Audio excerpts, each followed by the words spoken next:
আজকে না মনটা খুব খারাপ করছিল, তাই ইচ্ছা হচ্ছিল যেন একটু সাজি। কী সাজবো ভেবেই পাচ্ছি না। ঘরে কেউ পাগলের মতো সাজে বলো?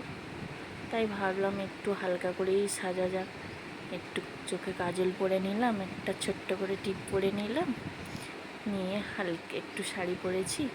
ঘরেই শাড়ি পরি, নর্মাল শাড়িই পরেছি। একটু সিঁদুর পরে নিলাম, আজকের বৃহস্পতিবার না, তাই স্নান করে উঠে একটু সিঁদুরও পরে নিলাম। আর একটু আলতা পরে নেবো এবারে। ভালো লাগছিল না, মেঘলা মেঘলা ওয়েদার, তাই ভাবলাম একটু সাজি। অনেক দিন সাজা হয়নি, অনেক দিনই কাপড় পরা হয়নি।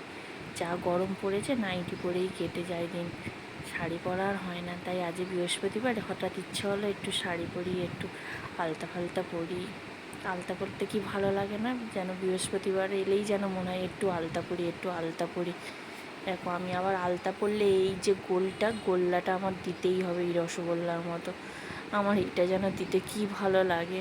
ওরা খুব হাসে, আমার দিদি শাশুড়ি মানে দিদাও খুব হাসাহাসি করে এই গোলটা দিই বলে, কিন্তু আমার ভালো লাগে তাই আমি দিই। ওরা বলে বাচ্চাদের মতো কি করেছে দেখো না, কিন্তু আমি শুনি না, আমি দিয়েই থাকি। দেখো আমাকে কি সুন্দর লাগছে না? আমার তো খুবই ভালো লাগছে, তোমাদের কেমন লাগছে?